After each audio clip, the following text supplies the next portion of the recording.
There should be a government-regulated letter that is like, if you want to hit on one of your employees, and then just like it's like a form.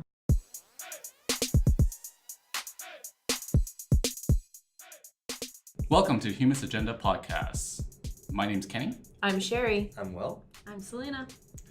And today we are going to do a little debrief from our last meeting on gender-based violence in London.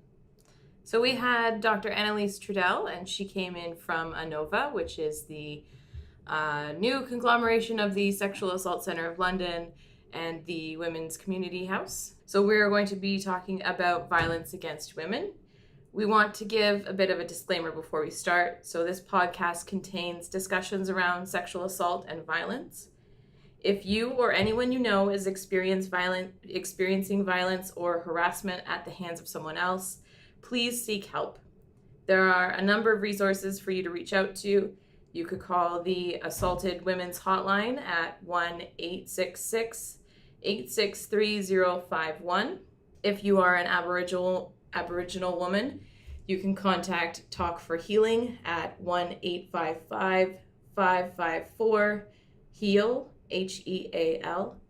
And if you're in London, Ontario, call Anova at 519-642-3003. So what should we talk about? Should we do a summary of the discussion? I think basically, it's actually the second time I've seen Dr. AnnaLise Trudell speak. When I saw her speak initially, she did a really great discussion on consent. But this one focused more just kind of what is gender-based violence, what are all the different forms that it can take, and how there's many forms that are other than just rape. And I think people kind of just assume rape, but there's a lot of other kind of actions and behaviors and interactions between people which can make someone, feel like they're forced into a situation that they're uncomfortable with, and things that are sometimes violent. And I think she kind of also just went through kind of the frequency of this, who is most at risk of this. Mm-hmm. So obviously, women are more at risk of this than men are, but that doesn't mean that this doesn't also happen to men. And then another thing she talked about was kind of how it works in the court systems and how most cases go unreported or unfounded, and very few go through a trial. And also this idea of maybe it should be a civil matter, gender-based violence, so that this could be kind of civilly mandated, discussed. So it's kind of like, because it is a little bit of a he said, she said situation a lot of times, because, you don't have that hard evidence of, look, there's a car accident kind of thing. And just the going through the criminal court system is very difficult for victims, and often very re-traumatizing. And then she did also kind of talk about this worry of people, of women lying about it, and how very rare that is in comparison to how many women actually experience gender-based violence or sexual assault or sexual harassment, and just kind of the supports and how we can maybe address this, and how it is also an issue that needs to be talked with men and women. And it's kind of, how do we view different, relationships? How do we view a healthy consensual relationship, and how do we kind of foster that in younger people and children when we teach them about, I think, Sherry was thinking about talking about sex ed and how that plays a really important role in this kind of discussion.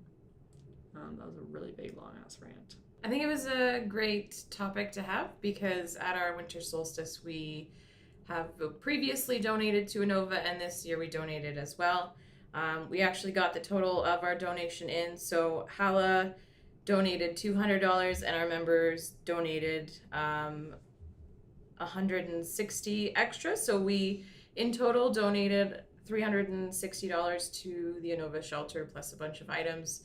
I think that's going to go a long way. I think that's great. We're really proud of all of our members for doing that. I'm really happy about how that went down. I think it was a great lecture to have right before the holidays. Mm-hmm. Yeah, it's great that we're... And it's definitely still a big issue. I mean, one of the topics during the talk was around how the shelters are always filled up. There's never any room, and it's a first come, first serve, but it's difficult to find room for people trying to find shelter. One thing that stuck out for me that she mentioned, which I didn't know, was this idea of dependence. So if a woman has experienced like violence or domestic abuse or anything, and she goes into the shelter with her dependents, so her children, even if they are adult children, she can bring them along, even if they're male, which I thought was really interesting, because I just kind of assumed, sorry, you're a man who's over 18, you're not allowed into this facility, but if you are the dependent of a woman, that woman is able to bring her family in with her. I think it's really important because it might keep women from going to the shelter if they are not allowed to bring their children who might be over 18. Because you want to get them out of that situation as well. All right. So how can we best teach the younger generation about healthy relationships and consent? How can our schools improve this education in their sex ed programs? There has been an increase in reporting and reporting of sexual assaults on school grounds, largely at non-post-secondary institutions with younger students rather than a university or college age after the Me Too movement. So I found that stat on Stats Canada, which I found really interesting. Do you think that's just because so you're saying high schools it's more common than in universities and colleges? Is that what it's saying by that? It's saying that post-secondary institutions. There was a 5% increase of reports at non-post-secondary institutions. Oh, okay. Since the Me Too movement. So what constitutes that? A non-post-secondary? Yeah. So like high schools. Okay, so it is high school. Yeah. I wonder if though it's just because of the structure of it. Whereas I feel like in university and college, it's like, who do I tell? And also what is the ramification of that? Whereas in high school, it's like, guys in my class, like this is a problem, I can't focus or whatever else. Whereas I feel like in university and college, it's so big and large. And you probably, you have a closer relationship to your teacher, I'm assuming, in high school versus a professor here, right? Yeah.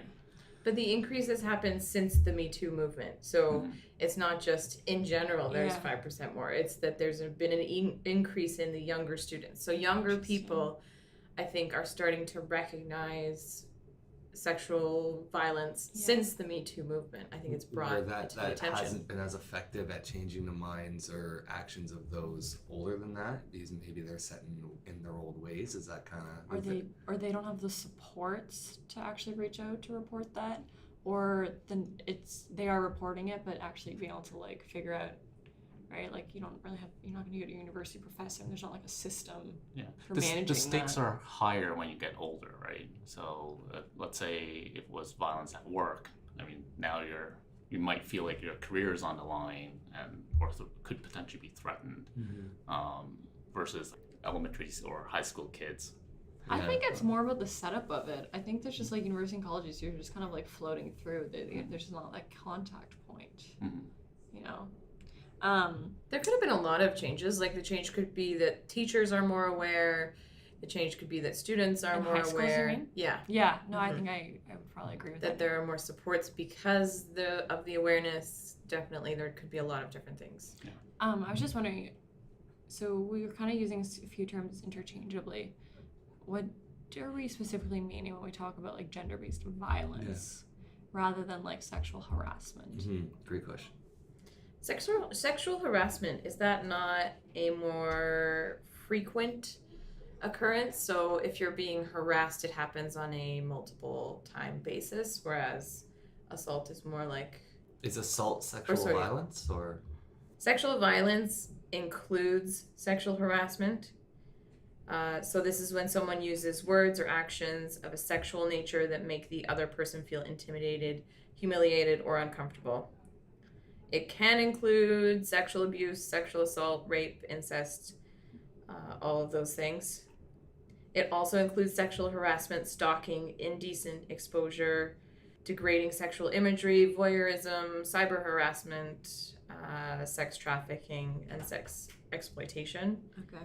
I think I remember her saying that so gender-based violence is more of like an overarching term that covers all of it. Yeah, and it's just kind of this general thing of like an action which makes a person feel vulnerable and victimized. Was there any discussion of the inclusion of the term violence in there? Because I'm sure it covers a lot of things that wouldn't traditionally be considered to be violent acts. There was. I'm not able to remember right now, but there was a discussion of why. I think she does go, like, in her lecture, did explain why she used the term violence. Do you remember what that reasoning was? Because I know that's been a point of contention, in public discourse in some circles, is the use of the term violence to describe non-violent acts, and I feel like the justification has typically been that the emotional pain suffered by the victims of sexual violence is of a similar nature and severity. Well, maybe not similar nature, but of a similar severity to the pains caused through physical violence, and in some cases it's even more significant, and yet people don't react to emotional pains of the victims the same way they would if they had been violently offended. So I think it's more like a public awareness thing of it's intended to legitimize the suffering of these individuals who are suffering, maybe non-violent, emotional transgressions. So she describes sexual violence as any form of sexualized behavior without consent.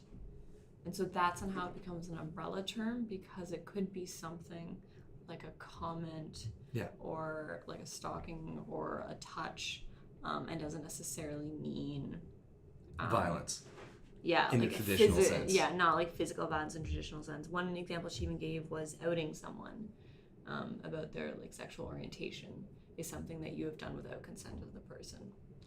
Yeah, do you think it's I didn't actually listen to the lecture, but do you think it's accurate to say that the choice to include the term violence to encompass these offenses is to make the public perceive those offenses more accurately and not be as dismissive of them, because nobody really dismisses actual violence, right? If you're the victim of actual like physical violence, nobody is going to dismiss that, right? Where there's a culture of dismissal surrounding the victims who come out about some emotional transgressions. I think that's probably pretty accurate, and I think it's really like, especially kind of like focusing on this idea of consent and how it really depends on what a person is comfortable with, and so that will differ from each person to person. So certain actions, might be okay. Like I may interact with you in certain ways, or like I may interact with Sherry in certain ways, and that might be acceptable with another person's not. And it's that consent piece. So it's less about what is the actual action and how is that perceived, and was there permission granted, or was that kind of forced upon someone? And I think it's this idea of it being forced upon someone that makes it violence. And probably especially if it's repeated without consent. Yeah, even more so. Because I don't want to say that you can like justify it, but like I feel like sometimes, things happen where, you make a comment about a friend or you make a joke and it upsets them. And I would like to think as soon as you realize, you're like, oh, sorry, I didn't mean to comment on your funny looking ears. Yeah. But if I do it again... What's wrong with my ears? I know, you just pointed at Kenny. I was like looking, I was like, just pick a random facial feature. Poor Kenny. But, obviously, nothing's wrong with your ears. But if I did the first time, you might be like, yo, Selena, that wasn't cool. Or I might kind of see cues of like, oh, he didn't actually react that well to that. Clearly that's not a cool thing to do. And if I did a second time, I think I would agree that in most cases, the first time might be forgivable, because consent often isn't a verbal thing. It's often, we interact with each other and we're kind of gauging and looking at each other's responses. And, you're only really an asshole when either you're totally blind and not picking up on those cues, or you're picking up on those cues and choosing to ignore them. But yeah, so I would be interested, did she mention anything about the current way that the criminal justice system handles, issues such as that, because is the term sexual violence, is that like an official term in the criminal justice system currently, where if you commit or can be proven to have committed an act of sexual violence as described, then there is a set punishment for it No, I think only certain. I think there's very specific things that can actually go to court. Do you want to go through my rabbit hole? What's Because I went down a crazy rabbit hole because she talked Why about not? unfounded cases. Yes. I don't know. Have you heard about unfounded? There was a huge expose in. I haven't heard about it. No. Okay. Yeah, there was a huge expose. It happened in the Globe and Mail. And they did a whole bunch of these investigations into sexual assault and harassment accusations. And they found that 1 in every 5 sexual assault allegation in Canada is dismissed as baseless and falls into the unfounded category. So the unfounded rate is 19%, which is twice as high as physical assault and higher than any other type of crime. Some of the statistics on unfounded, because Ontario is at 25%, which is higher than the rest of the province, or the rest of the country. 1 in 4. Yeah, 1 in Also, 4. How do Aboriginal populations compare? Like Aboriginal and Indigenous populations compared to in urban areas versus rural areas? I feel like those must also have different. We don't have that information. Okay. Yeah. I think that with Aboriginal populations, they're often very hesitant to go to the police because it is that authority system that is, the white man that oppresses them. So Yeah, and colonization that they wouldn't Mhm. feel comfortable with that. and especially because Aboriginal women specifically are a very vulnerable population, so they're often forced into sex work, and then from sex work, when we think about Robert Picton and how he pulled from those vulnerable sectors, he pulled from a lot of the Aboriginal women as his victims. So Ontario is really huge for unfounded cases. Over the 5-year period reviewed, London, which is the city we are in, presented one of the highest unfounded rates of the 25 largest police communities in the country. The Globe found that the service dropped 30% of sexual assault allegations as unfounded between 2010 and 2014. And I feel like that's because we're a huge university town. I personally think that. 30% and Toronto is 7? Yeah. Wow. There was another point that, however, some police officers may just be turning away women without taking reports just to keep their numbers down. Okay. Yeah. So there's issues around that as well. Okay. I thought it was really interesting. I thought it was very significant. I think that it's important to note that while women are not likely to make these false accusations, they are treated as such. I don't know why it can't go into more depth or be explored more when women accuse others of sexual assault. I don't know why we can't be making sure that we're investigating the case fully and then finding out if it's founded or unfounded. So I found out an interesting way that they break down the unfounded cases. If a complainant withdraws from the process or refuses to participate in the process, then it would be considered unfounded even prior to an actual investigation having taken place. So it's actually the unfounded cases are broken down into 6 categories. So complaint withdrew from process and refused to participate. 2, no reasonable grounds or unsubstantiated. 3, third party reported, incorrectly coded as unfounded. And then there's false complaint, which is proven verifiably to be false. So we shouldn't make the mistake I was making previously, which was assuming that all unfounded cases have gone through a process that have proven them to be false. And they actually break it down by numbers. So about 14% of the unfounded cases have been proven to be false. That's a small percentage because you're looking at 14% of Yeah. And then you have about another 50% of them have been shown that they haven't been proven to be false, but the investigation is highly suggestive that there's no reasonable grounds or the claim is unsubstantiated. Because in order for them to be proven false, they need something like the victim has admitted that they were lying or something of that nature. So I'd say about 60% of the unfounded cases are either legitimately false or highly suggestive of being legitimately false. But it is important to note that about 30% is just simply that the complainant withdrew from the process and decided not to go forward. But why did they withdraw from the process is the question. Right. So some percentage of that might be because they actually were false claims, and some percentage might be because they were scared or whatnot. But Or discouraged to continue on. Like if a police officer tells me, I don't think you're going to get this to court or whatever, then I will probably withdraw my claim. Right. Yeah. So I think that adds some really important clarity to those unfounded numbers. So in Ontario, instead of 1 in 4 are lying, it's more based on this would be 1 in 20 are proven to be lying, and 1 in 8 are potentially, it's suggestive that there was no evidence for it, whether or not they were lying or it just didn't fit the description of a crime, and then all the rest of them would be legitimate. Which, so obviously, the main issue here is that 7 out of 8 are legitimate, and how many of those are actually going through the court system and getting convictions? Very few. Right. But sometimes conviction isn't necessarily the goal for. Right.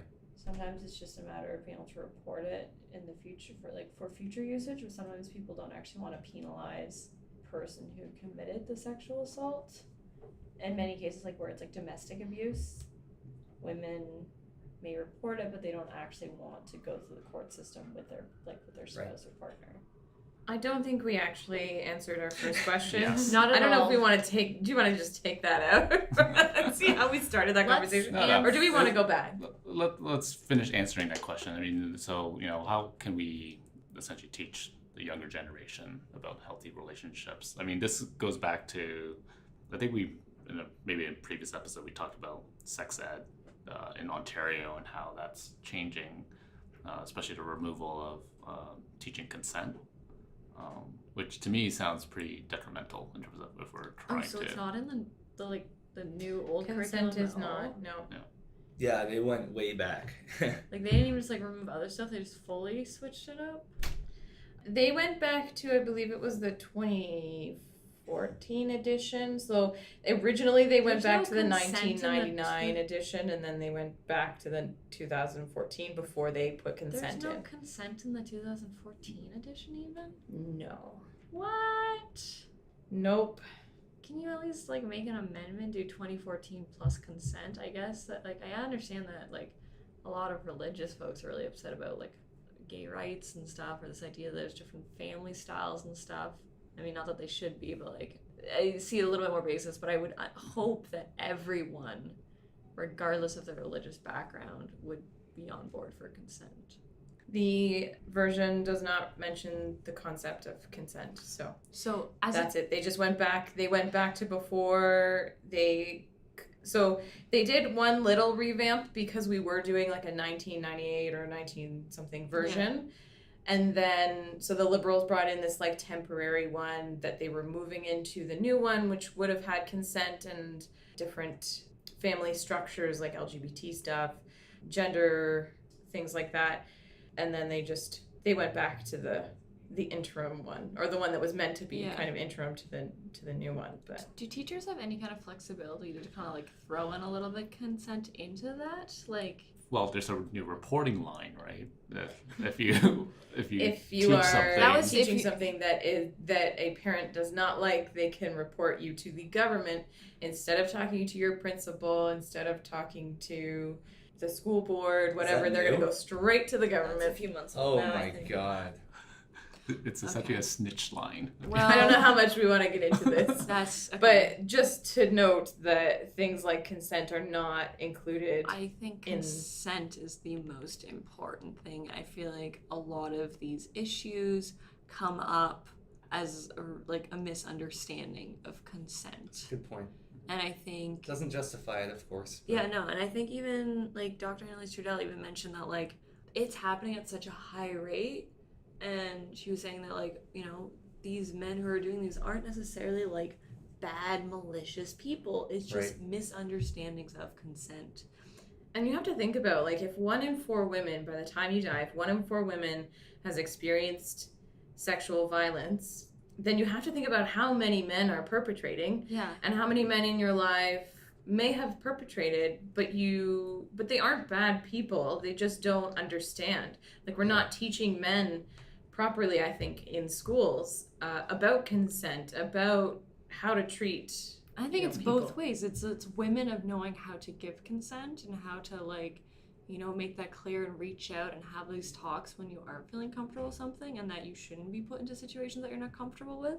But then also guys having this responsibility to kind of check in and be aware of, like, what does a no maybe look like, or how can I approach this without, you know, killing the moment. Well, apparently they're in different cultures. Some cultures, the idea of, you know, giving it up to a guy is just deemed as a negative thing.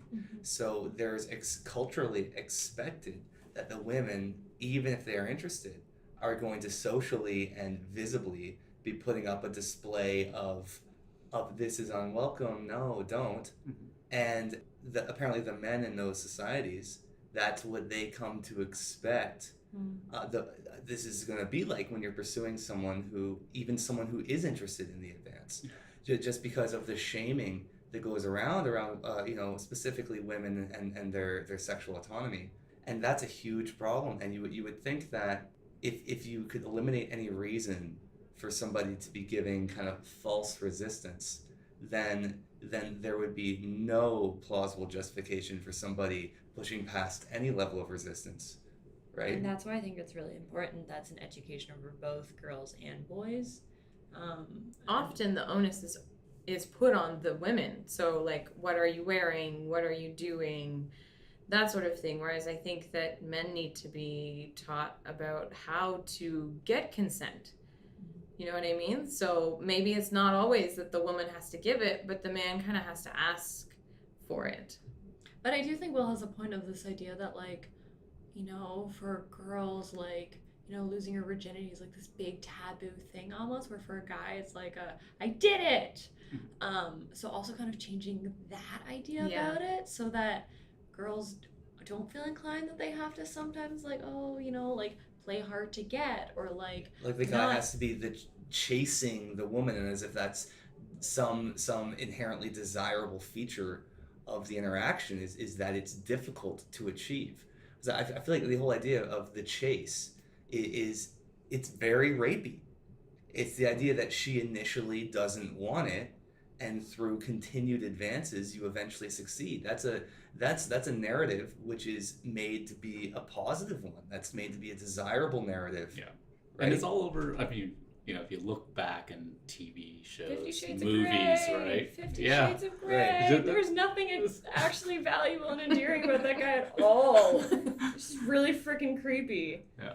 I mean, He's it's, only rich. That's literally all he has going for him. listen. He has a sex If you dungeon. can marry rich, that was okay. My business professor at the end of our course basically told us, really, you don't need to take anything away from my lessons. Just marry someone rich. Anyways. In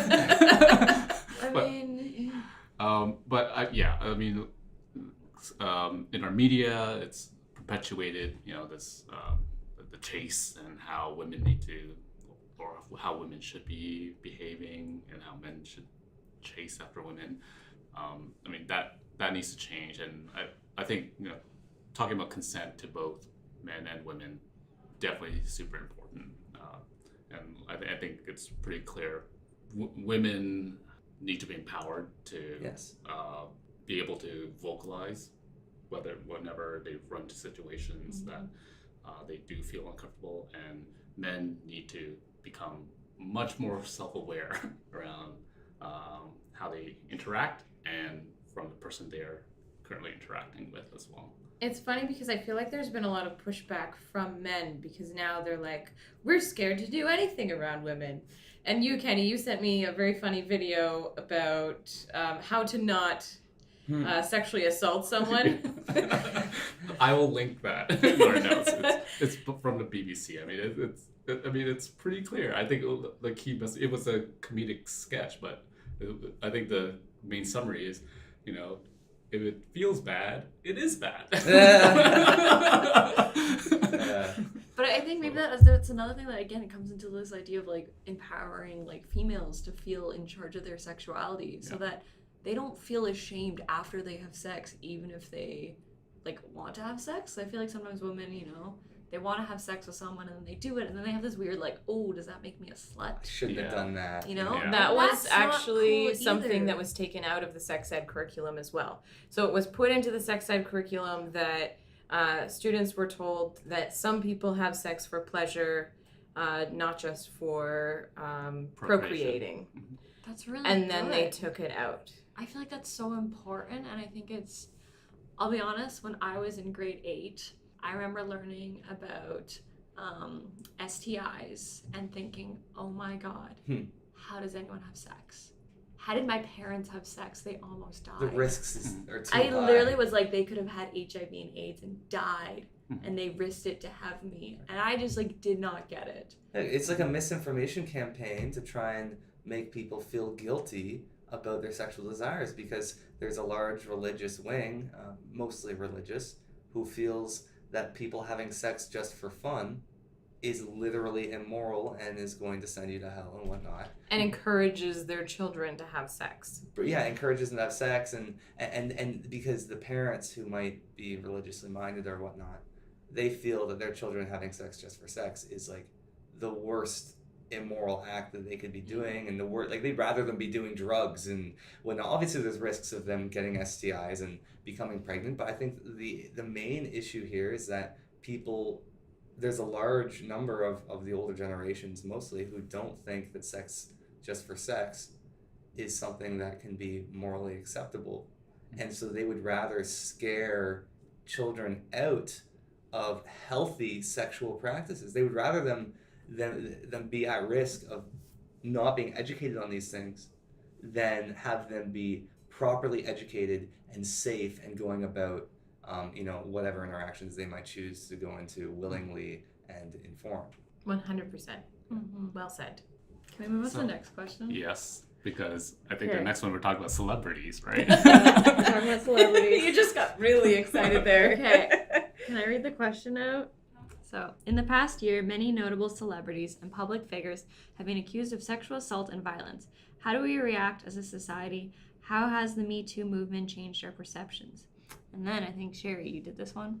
So Well, you filled in a bunch of okay. names. Wait. Here's So we got the John thing, Gomeshi, Brock Turner, Bill Cosby, Harvey Weinstein, Louis C.K., Donald Trump, Brett Kavanaugh.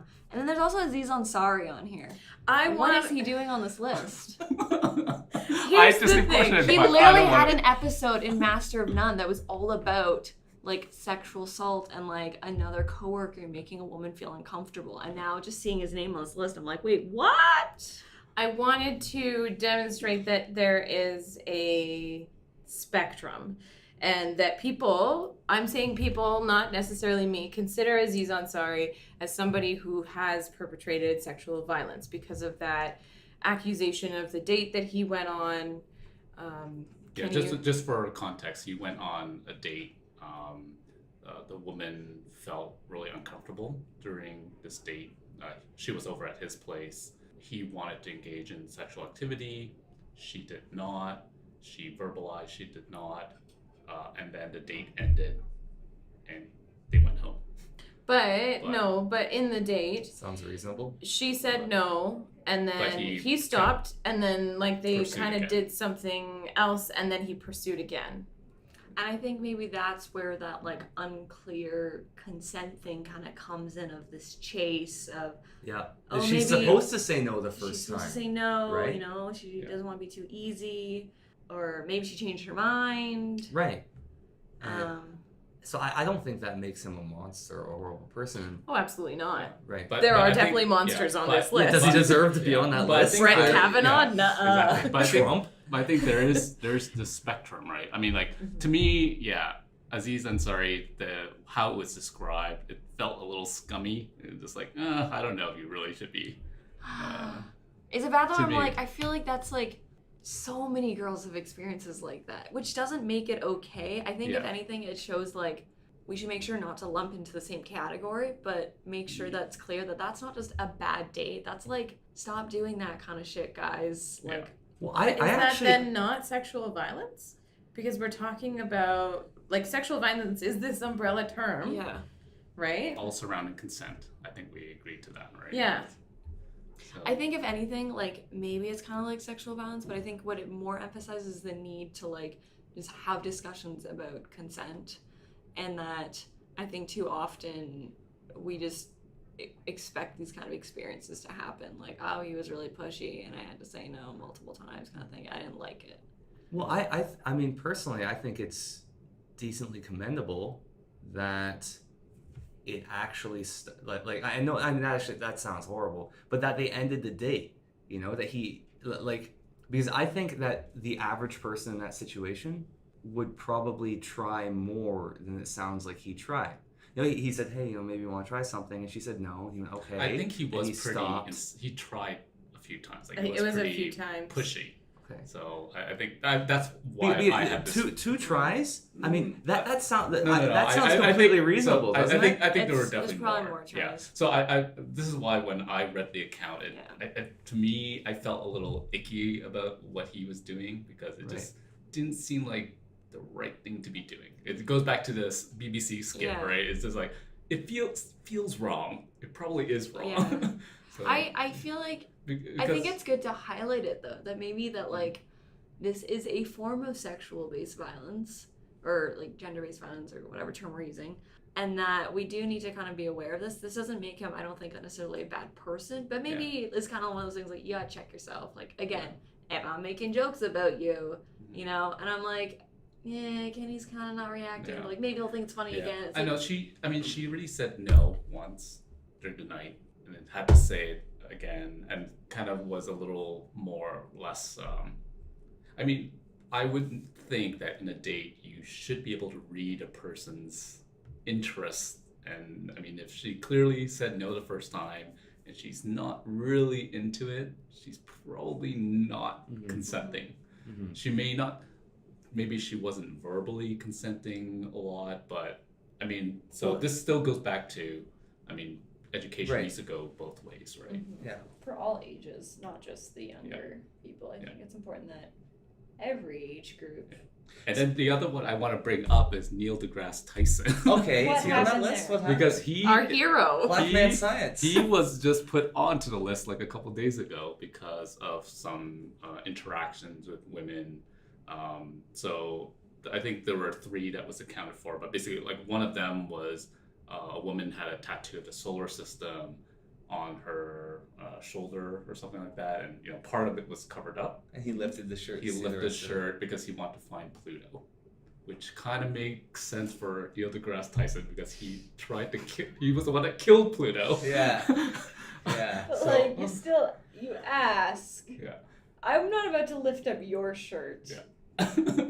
Yeah. So, anyways, so I mean, there's honestly, I can see myself doing that. Someone has a really cool tattoo, a little bit of the top is covered. I'd be like, oh, really neat tattoo, you know? But You like, would do that to me without saying, hey, can I see the rest of your tattoo? if it was on like your arm, like not your forearm, but like bicep. It was just like this kind of thing. But I'd probably like, oh, neat, you know, that's like cool. You know, I honestly that would be my. Yeah. But I don't. So you know, I think, like, for example, in that scenario, Neil wasn't aware that was. And I think that offensive, and also that's- comes off to different comfort levels, right? Yeah. Like, I'm a huggy person and I like to hug my friends. Exactly. Some of my friends don't like to get hugged, and Yeah. I've had to learn that by hugging them and making them uncomfortable, and then us Yeah. having No, that. it is conversation. different that he didn't know her.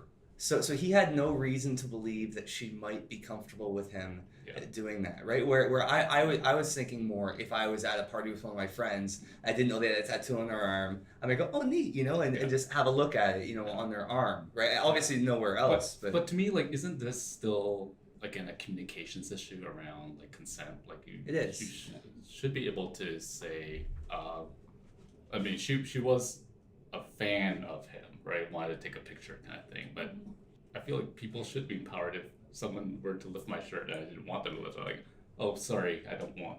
do you think she interpreted it as having sexual connotations? Because presumably, if she's a fan of Neil deGrasse Tyson, okay, and she has a tattoo of that, And you would he's think taking she interest in it. and she wants to take a picture with him, and you would think she would want to show him her tattoo of the solar system on her arm. I mean, so couldn't she initiate that then? of course she could have. So, but what I'm saying is, what is probably upsetting to her about this isn't that he saw the tattoo. It was maybe that he did that without asking permission. So it wasn't even so much that the act upset her, It's just the so lack of much consent. as she was upset that she didn't give consent, even though she would have given consent. Yeah, but it's still Right? nice to know that people aren't just gonna do stuff to you. Because maybe you don't know if you would always be okay with the situation. But you also don't know what people want consent for, right? Like there's an infinite. Like, what if I go to hug someone, and like goodbye, oh hey, nice seeing you, and I give them a hug, but they are deeply offended because they would have wanted. There's a lot of people. There's religious people, who and whatnot, who don't want you touching them and whatnot, and so literally, I think any action could be construed as should have required consent under that. And how do we know what's reasonable? I honestly think that if people are properly educated to ask for consent, then all that should matter is the intentions of the individual.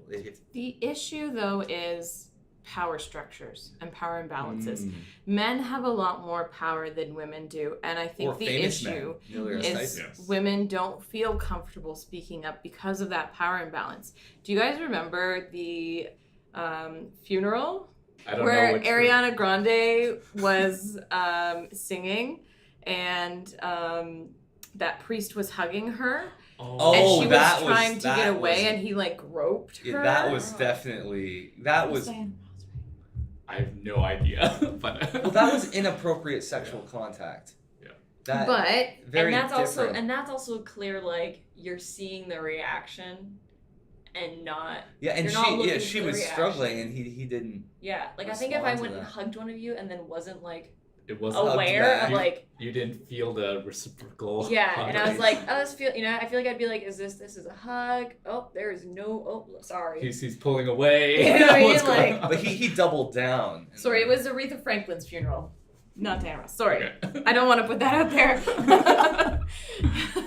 but like but the thing is that he is in this power position because he's one, he's a pastor, two, he's a male, and so he thinks that he can sort of hug people And without that asking. He's in front of an audience. So he's like, oh, if you want to pull away, you have to do this in front of everyone. Yes. So obviously she has the incentive to want to go along with it and pretend everything's kosher, just to pretend that didn't even happen to her, right? So I don't. With the shirt lifting, I think it's like, I think there's a moment where you just get carried away, and I think it's important that you try to avoid those moments. But I think more important would be his reaction to her reaction. Yes. So, assuming, depending on how she reacted, if she was like, yeah, like this is Pluto, and like pulls up her shirt even further, okay, everyone is presumably cool with it. If she kind of like winces or has like, nah, then if he doesn't react to that at all, then that's a little bit like even more Yeah, questionable. like if he tries to justify, no, I should be able to, it's just your arm, whatever, right? Like I don't think people should be able to say what someone else should be comfortable Yeah. with, right? He once knowing she's uncomfortable, he should respect that and apologize and take, actions to repair. So there were a few other incidences as well. That were similar, kind of. I mean, one of them was he had an assistant when he was filming Cosmos, I think, and they've been working together for a long time. And I think for dinner he had just invited her over to his place to have like cheese and wine or whatever, and they had cheese and wine, and they left. But she felt uncomfortable, or felt that it was creepy for him to invite her up to his place to have cheese and wine. But what if he thought there So was this- a this- chance this for a is from his- relationship to this- bud there? But this, That's from first his- of all, this is this from is- his account, and second of all, he's married, and Oh, he's married. Oh, Yeah. okay. I didn't know that either. Okay. Yeah, because I mean, I don't I think really. a bigger issue is if she doesn't feel comfortable expressing that beforehand, right? yeah, but it still goes back to the power thing, right? It is a big Yeah, part. yeah. So, but to me, the issue there as well would be, okay, even if it is a power thing, do we, if you were in Neil's shoes, right?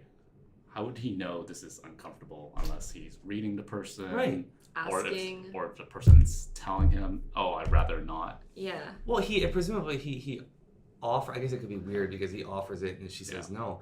But I mean, but you have to look at the alternative. It'd be unreasonable to say you are never allowed to let anyone that you work with, or whatever, know that you are interested in them, because how many relationships start from work, and how many reciprocal relationships start from work. So how many secretaries, or who, I don't want to say secretaries, it sounds like demeaning, but how many, business people that you're working with, and there might be a power imbalance, end up legitimately having feelings for each other and communicating that to each other on the job, right? And they both get a sense of where each other is at, and eventually it gradually steps up to, okay, well, let's talk after work a little bit, just on a personal level, and then, let's celebrate our work anniversary together, come over and and as long as it's gradual and based on a strong consensual communication. Consensual. Right. So I have no problem with,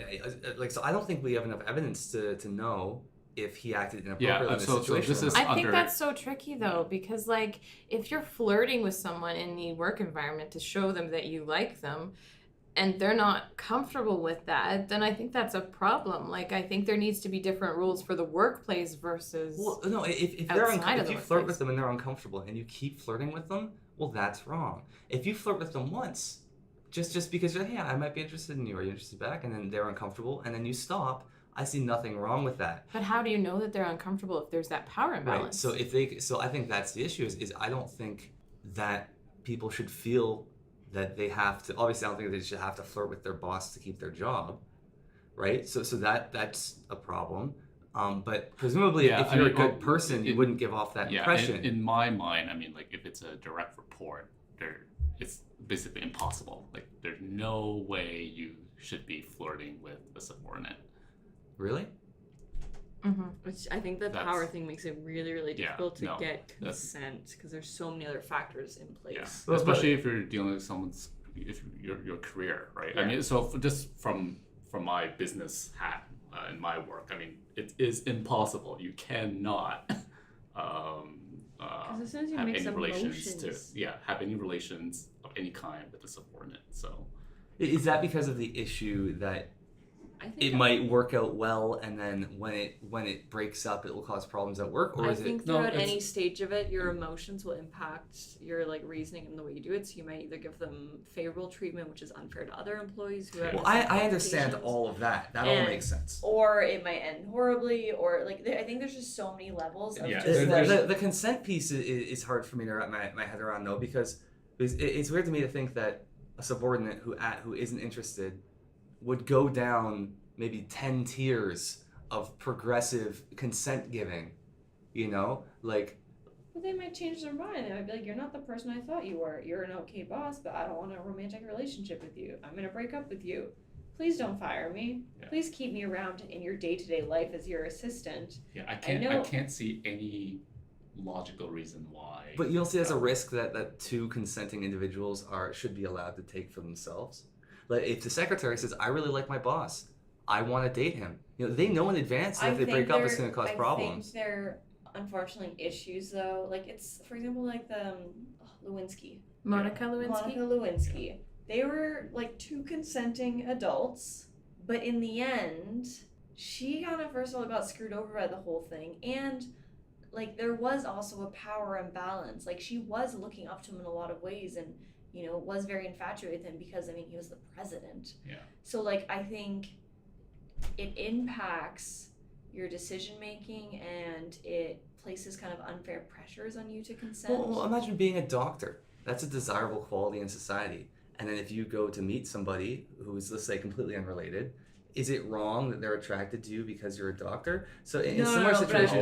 But it's if it was a patient, then it's your doctor, so how you interact with them in a relationship manner may also now affect your health care. You're jumping between saying it might cause problems with consent and saying it's wrong for them to take advantage of the fact that they might be legitimately attracted to you because you're the president, you know, Okay, that's and not being the the point I president wanted. is No. is an appealing thing, No. and you shouldn't take advantage of the fact that they're attracted to you because you're the president. No, sorry, that's not the point I Okay. wanted to make. I was thinking with the first point, the fact that like he is the president, she is working for him, he dictates her job and her future career. Right. And ultimately, she got burned pretty hard by the way the whole. And okay, so I think the only problem is if the person in a position of power is forcing the other person into that situation. But if they're both consenting and they both know the risks in advance, like I don't see any issue with the absolutely secretary not. I saying, totally I'm willing to disagree. risk my career to go into a relationship with my boss because I really like them. I think though. You don't when think they people should be don't allowed to know- make that Absolutely decision? not. I Why don't not? think people make rational decisions when they're emotional. Nobody makes rational decisions in love. I know, That's but Exactly, that's the but, point. But you have so much more at stake. Yeah. So Because so it's not just the relationship that's at stake. yeah. It's your job. It's your healthcare. It's your. But you're saying they aren't able to make that decision for themselves. I don't. no, logically, in order for if they want it to be together, the reporting structure needs to be either changed or someone That's needs fair. to leave. So- I mean, okay. the only because the only way the problem there's so many possible problems that can kind of come out of having a reporting structure and also then now having a relationship. Yeah. Good or bad. Okay. Good in terms of for at least for the person in terms of getting unfair advantages. Bad in terms of whether it's a breakup or whether it's Just relationship tensions. yeah. I mean, from just the power dynamic, there's ways to get around it if they truly believe that they are meant to be together. But I can't see any way why someone needs to be in a reporting structure plus then also. No, I agree. I think you should totally dissolve any issues of conflict of interest just from a sound business perspective, right? Yeah. Just make sure you're doing your jobs well. Yeah. I can agree with that. Yeah. But I feel like we've drifted from the consent piece because the main thing that I wanted to discuss was because if you understand that there's a possible situation that it would make sense to date a coworker or a subordinate even possibly, so long as you agree to make the proper amendments to your power structure. Yeah. Then is it really wrong for someone in a position of power to make I don't want to say make a pass, but to feel that out just and then read the reaction and then act appropriately. I think there has to be a really Or maybe the clear- subordinate has to act first. Or I think if you're in the higher position or whatever, or even if you're like the man to the woman, because there's Right, stuff, of course. right? I think it's really clear that you like, hey, I'm kind of interested in you, or like, hey, you're looking really good today, or like adding some kind of piece that gives the other person like choice and control and says, hey, this is how I feel, but like I'm not gonna do anything. I'm not gonna say anything if you're not comfortable. Isn't with this? I mean, it all keeps coming down to how you talk about consent. Yeah. Right? I mean, it keeps coming back to the same exact And I think solution around. If you were subordinate and you had feelings, like how would you approach this with someone who's maybe has a higher power than you? And if it's the other way around, there's a different approach to how you communicate that and talk about that. And I think people just need to be aware of the fine lines that you're crossing over, especially in a work environment or an environment where there is such a distinct power Hierarchy. difference. To me, this still goes back to around consent, from how do you talk about consent, and from both the female and male perspective, especially in a lot of cases, males tend to have right now a higher power. Mm-hmm. I think I formulated my position. So in conclusion to my thoughts, I think so long as the subordinate acts first, in throwing out the first line, and then acts appropriately in response to saying, does the boss reciprocate? If he does, okay, maybe they can keep throwing lines out. But if that starts time to redo the power structure to make sure that you're gonna make sound business decisions. But I do think it would be wrong for the person in power to throw out the first line because of the implication that if they reject it, then it could have business consequences for their career. So maybe at most the person in power could just make themselves seem available to the other person's advance. So not make an advance themselves, but just whatever it is you do to show someone that, hey, I think I don't know. It gets I iffy. don't know if there's hard rules for that, because I feel like there could be I think 100 million iterations and Yeah. factors that Yeah. come into But as like a general rule, I have nothing wrong with subordinate hitting on their boss once, just to see if it's reciprocated.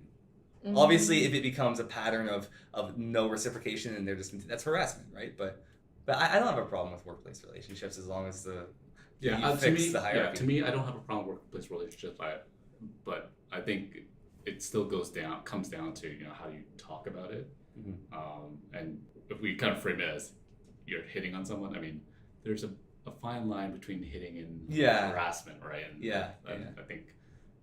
Just slap their ass, let them know you like them. No. It's like, I'm kidding. But there's like documentary, there's stuff that used to actually say that. Like, But we talked about the whole consent thing. And so, like, how do you know that your advances are being turned down?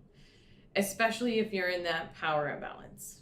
Well, that's why I think that only the subordinate should make the first I think advance. it's more important less about who makes the advance and just whoever makes the advance has to give the other person like choice and control and be like, hey, like somehow get the message across that like if you're please not let interested, me know if you're not interested, and right. I'll totally back And this off. will cease. Yeah. And I think that's the most important part, regardless of between what type of people it is. It's just like, this is how I feel. Okay, never mind. Let's move on. There should be a government regulated letter that is like, if you want to hit on one of your employees, and then just like it's like a form you fill out, like put your signature on it, like I'm consenting, and I agree to back off if Yeah, this person exactly, checks the no box. yeah. And it will never be mentioned again. And Exactly. no, like, There's a hostility. confidential form. None of our coworkers can know, or else you can. Well, I saw maybe like a talk from I think is it Dan Savage? He's like a not counselor, but he does a podcast about like relationships, stuff like that. He's gay and he like gives advice to anyone, and often a lot of straight people kind of gives them or ask them questions for advice and things like that. And I remember seeing one around like consent, and he basically stated, there's a lot of lessons you can take away from the gay community. I mean, the gay community, everything's pre-negotiated ahead of time. Because from a practical standpoint, you have to. In terms of Ali's making jokes about, tops and bottoms, you kind of have to pre-negotiate everything, right? Yeah. So there's a lot of lessons you can take away from the gay community in terms of for any type of interaction, you gotta like just pre-negotiate everything up front Interesting. before you do anything. So. But that's good when that's like a normal, because then that's not a weird thing. That's just like, this is what we do, and it's still sexy, and we're still gonna, see what's going on, and if we agree, If the great. negotiations doesn't work out, it's fine. Move on to the next. So, do we want to end? I think we should probably end with what should you do if someone discloses that they've been a victim of sexual assault and violence? So, I have a list of things that you should do. Be aware of your reactions, so don't be judgmental or overly reactive or shocked or horrified or anything. Just try and remain calm and start talking, and don't start talking about a similar situation you've had. Just remain calm and listen. Believe the person disclosing and don't minimize it. Reactions of sexual assault and abuse can vary greatly, like we talked about. Some people may be calm, some people may be anxious. So just listen to them, believe them. Don't ask for unnecessary details focusing on the victim. So don't ask about their behavior or their clothes. Don't question why they didn't fight back or why they didn't call the police. You should find a private place to talk and tell them that you are glad that they are telling you. Be patient. Allow them to tell you as much or as little as they want to. Use body language to show them that you're listening and pay attention to what they say. If they need to, if they're getting overwhelmed, you can help to ground them. So help them take some deep breaths while planting their feet. Help them go through some mindfulness exercises potentially. So looking around the room and naming ordinary objects, things like that. Respect their personal space. I think this is a really big one. So don't touch them. Instead, offer them something warm like a blanket or a jacket. Because they have been victimized physically, like invading their physical space, I think is a very important no-no. Reassure them that these are normal reactions to trauma. Assure them that it's not their fault. Tell them that you'll help them get the support they need. Talk to them about their safety, ensure they have a safe place to go, and ask them who their supports are and how you can help them get in touch with those supports. Find out if they need any medical assistance and help them to get to that assistance. So if they need a rape kit, help them get to the facility where they are going to get that done. Maybe stick around, wait for them to come out of the doctor's office, that sort of thing. Make sure that you're there for them. And provide them with info about their local shelter. So I think those are all really good things to do if somebody discloses to you. 2 other things that I would add is, 1, use the language that they're using, especially when a lot of these kind of incidences may happen with like an actual like significant partner. You know, they may say, hey, last night wasn't that good, you know, my boyfriend did this and this, but they might not necessarily constitute that as a rape. So you shouldn't be using that kind of language if that's Don't not the force way that they're... language on. Yeah, so reflect the language they're using. And it's the same when someone passes away. You reflect the kind of language that the person is choosing to deal with the situation and express that. And then another one was, obviously depends on your relationship to the person, but not necessarily asking for details of specifically what happened, but more just asking them of how are they feeling about this, you know, what do they need in this present moment. And that's just coming from a background of like health professional, where if you do get all those details, you may be required to go to court, like subpoena in the future, but you can provide that emotional support without necessarily knowing exactly the details of what happened, where, when, why, how. More just talking to the person of how you can be there for them in that moment. Thanks everyone for listening. Have a great holidays. Happy holidays. We'll talk to you next time with our year in review for humanism. Woo! A little bit of a lighter topic, potentially. Okay, see ya. Bye.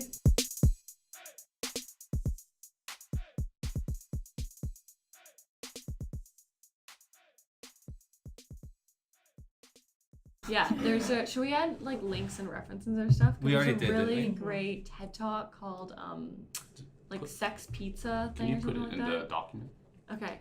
It basically talks Yeah, the about pizza how... is about poly, right? No, it's about sex. Okay.